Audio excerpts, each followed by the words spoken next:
Le Seigneur soit avec vous. Et avec votre esprit. Bonne nouvelle de Jésus-Christ selon saint Jean. Gloire à toi, Seigneur.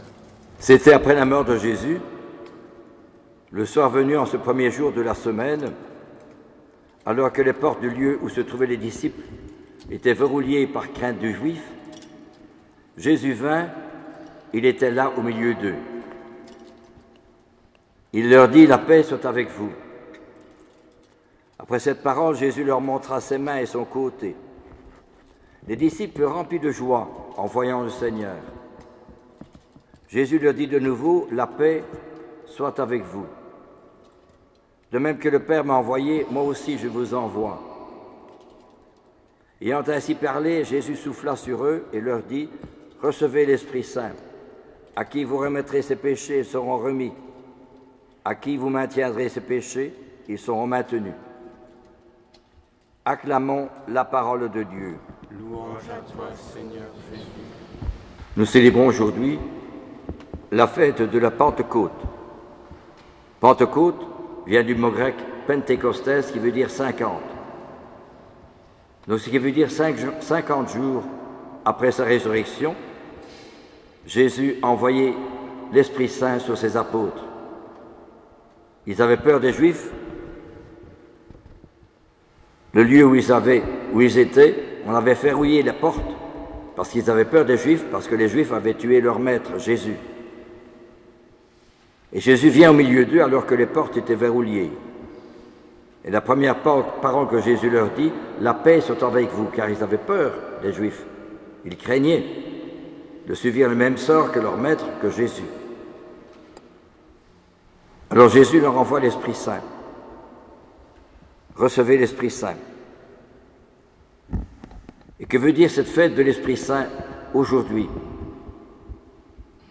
Nous avons entendu le récit des Actes des Apôtres qui raconte comment l'Esprit Saint a été répandu sur les apôtres en langue de feu, alors qu'eux avaient peur, voilà qu'ils vont annoncer le Christ sans avoir peur, sans crainte. Et comme dans les Actes des Apôtres raconte que Pierre et Jean avaient été arrêtés, on leur avait dit ne parlez plus de Jésus. Et ils ont dit nous ne pouvons pas ne pas le dire, c'est plus fort que nous.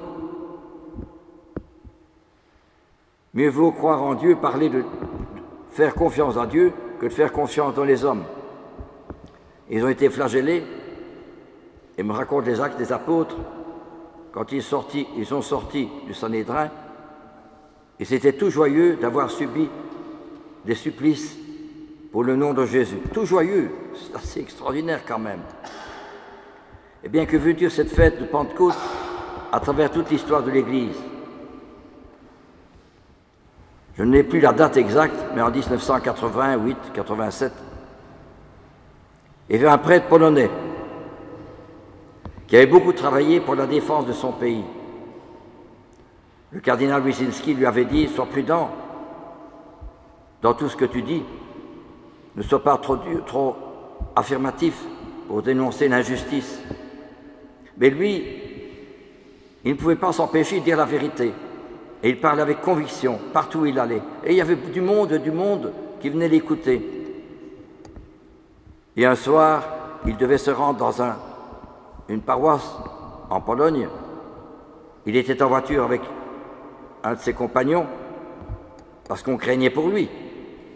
Et à un moment donné, une voiture le dépasse, et la voiture se met en biseau. Il devait s'arrêter. Et 3 ou 4 hommes sortent de la voiture et lui demandent ses papiers. Obligé de donner les papiers, mais l'autre, son compagnon, part de suite. Il sent bien quoi il retourne et il va prévenir l'archevêché pour dire que l'abbé Jerzy Popieluszko est arrêté. Et alors, on l'a enfermé dans l'autre voiture, on a fermé le coffre et on lui a mis une corde autour du cou et aux pieds, de façon que s'il bouge les pieds, la corde se resserre autour du cou, ou bien s'il desserre la corde au cou, il a les pieds qui sont davantage enfermés, enserrés par la corde. Alors il crie, il frappe dans le coffre, Puis finalement, la voiture s'arrête, et puis alors, souffrance de l'abbé Popieluscu commence, et on tape sur lui. Puis finalement, il a été bien tapé, tellement frappé, qu'on le jette dans le fleuve, les mains liées, les pieds liés. Et c'est comme ça qu'il est mort. Et son frère a dû le voir parce qu'on l'a vu par après. Et alors, quand c'était tous les gens, alors des milliers de gens se sont rassemblés dans l'église, la cathédrale, pour prier pour Jerzy Popieluscu.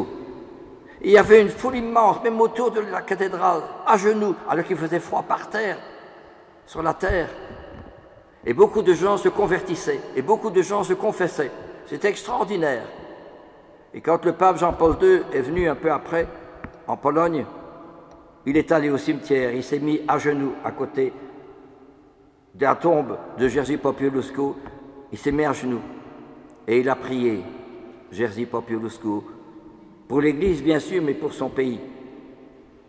Voilà un exemple d'un prêtre qui a été fidèle jusqu'au bout, qui n'a pas eu peur de dire la vérité et qui en est mort. Et il disait souvent, une vérité qui ne dérange pas n'est pas une vérité. C'est lui qui disait cela. Voilà un exemple de montrer comment l'Esprit Saint a travaillé ce prêtre. Il est rendu intrépide, n'avait pas peur de témoigner du Christ. Vous savez, Mère Teresa, qui s'est occupée beaucoup de pauvres à Calcutta. Elle était toute seule au début. Il y avait plein de pauvres, plein de gens sur la rue, abîmés. Elle les prenait sur une charrette, elle les mettrait chez elle. Et puis elle les soignait comme elle pouvait, toute seule. Et puis d'autres sont venus l'aider. Alors ça a été les missionnaires de la charité. C'est extraordinaire. Alors elle voulait qu'on fasse l'adoration tous les jours pendant 1 heure. Alors on disait, mais non, il y a tant de gens à aider. Non, c'est le bon Dieu qui donne son amour. Nous ne sommes pas capables d'aimer les autres avec notre cœur à nous. Il faut le cœur du bon Dieu, disait-elle. Elle a eu beaucoup de monde. Et le pape Jean-Paul II est allé la voir. Et quand elle est décédée, une immense foule là-bas à Calcutta qui se sont rendus aux obsèques. Une vie formidable, extraordinaire. Comment est-ce qu'elle a pu, toute seule, arriver à s'occuper de tant de gens pauvres qui étaient vraiment dans la misère, sordide. Sœur Emmanuel aussi, qui s'est beaucoup occupée de pauvres là-bas au Caire et d'enfants. Et elle est morte il n'y a pas tellement longtemps, je l'entends encore à la radio, parler avec une conviction, une foi, un enthousiasme extraordinaire. Elle est venue parler au collège de Visé, il y avait du monde, elle parlait avec une conviction, une foi, alors qu'elle la laisse bientôt sur les 90 ans. Quelle foi, quel enthousiasme, quelle générosité, quelle conviction, ça c'est extraordinaire. Ce sont des exemples. Je prends Catherine de Sienne, c'était en 1380, au XIVe siècle. Il y avait 2 papes, un pape à Rome et un pape à Avignon. Eh bien, elle qui était religieuse, toute seule, est allée trouver le pape à Avignon en lui disant que le pape doit se trouver à Rome.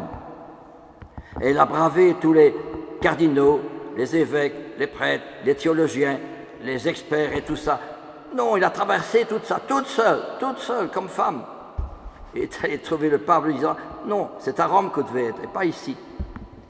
Et elle a réussi à faire quand le pape alors dise oui, ça va, je vais retourner à Rome pour retrouver l'unité de l'Église. Extraordinaire, une femme toute seule, en 1380. Ou bien alors, vous savez, Monseigneur Van Thuan, j'ai déjà cité ceci, qui a fait 13 ans dans les prisons communistes au Vietnam, sans jamais sortir, on ne l'a jamais jugé. Et il est resté parfois longtemps, des mois, dans des cellules vides, tout seul, sans rien. On lui donnait à manger, certes, mais c'était vraiment à perdre la tête. Eh bien, il disait, j'avais un peu de vin dans ma main et une goutte d'eau. Eh bien, je disais la messe. Eh bien, il disait la messe comme cela. Il n'avait pas tous les ornements pontificaux, il était évêque. Eh bien, il raconte dans son livre, il faut lire ça, il raconte dans son livre Quand je célébrais la messe comme ça dans la prison, j'étais quand même beaucoup plus heureux, plus joyeux, plus enthousiaste que quand je célébrais la messe dans la cathédrale avec tous les ornements pontificaux, tous les acolytes et tous les prêtres autour de moi, et des beaux chants. Eh bien, j'étais encore plus enthousiaste à ce moment-là, tout seul, dans ma cellule. Extraordinaire, là aussi c'est l'Esprit Saint. Voyez-vous, c'est magnifique. Et on pourrait en ajouter un autre. J'ai déjà cité celui-là, Isaac Jogues, un père jésuite, au Canada, vers le XVIIe siècle, je crois. Il a été arrêté, il était parmi les Iroquois, les Indiens, et il a renseigné le Christ. Et il a été arrêté, et il a subi plusieurs sévices. Puis les Hollandais sont arrivés, ils l'ont délivré. Alors il est retourné dans son pays. Et dans son pays, en France, il a raconté, on lui a fait parler, il a raconté les sévices qu'il avait souffert. Eh bien, Isaac Jogues a dit, ce sont mes péchés qui m'ont empêché de recevoir la grâce du martyr.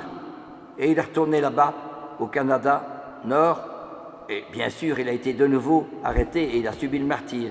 C'est extraordinaire. Il aurait pu dire, mais non, je ne vais plus là-bas, je sais que je vais mourir, je vais encore subir des sévices, et il y retourne.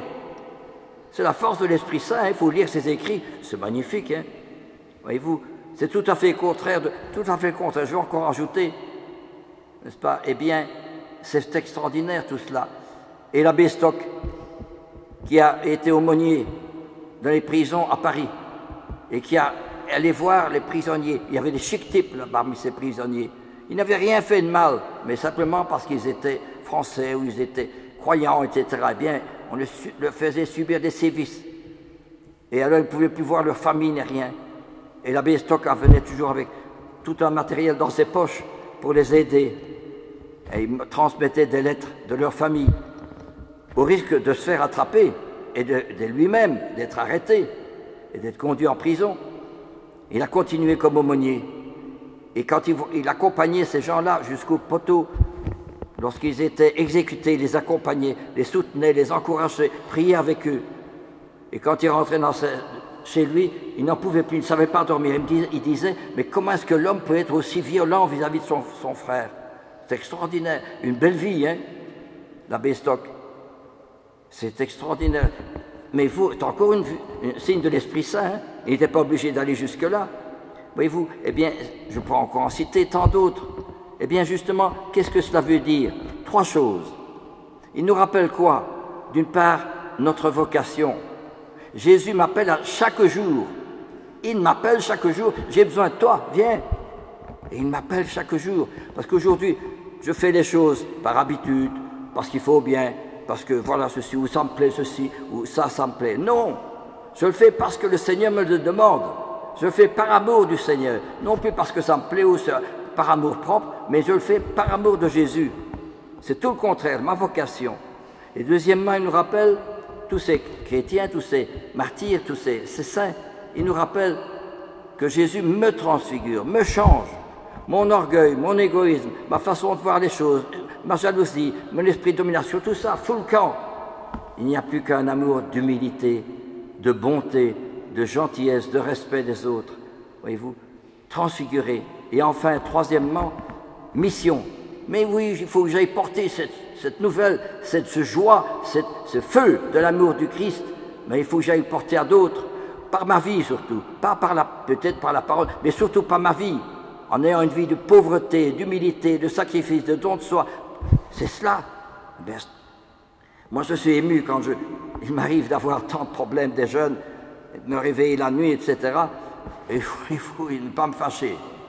Eh bien, je lis la vie des saints, Charles de Foucault, et le Père Coble, etc. Mais c'est extraordinaire. Hein. Je suis transfiguré, je suis ému, je suis transformé. Je dis merci Seigneur de me donner des difficultés, des problèmes, des contrariétés, des critiques, des oppositions, des solitudes. Ça me permet de vivre la Sainte Messe et de m'unir à toi. Voyez-vous, c'est ça qui est formidable. Et c'est ça la Pentecôte. Hein. C'est l'Esprit Saint qui travaille mon cœur. C'est plus moi qui vis, c'est le Christ qui vit en moi. L'amour de Dieu a été répandu dans nos cœurs par l'Esprit Saint qui habite en nous. C'est extraordinaire. Hein. Voyez-vous, frères et sœurs, prions pour que plus de chrétiens soient non plus animés par l'esprit du monde, l'argent, le confort, le matériel, les plaisirs, les vacances, etc., mais soient animés par l'esprit du Christ. Non pas l'orgueil, l'égoïsme, le profit, l'arnaque, chacun pour soi, mais l'esprit du Christ dans le don de soi, la générosité, le sacrifice, la solitude, la pauvreté, à la suite de notre Seigneur. Amen. Alléluia.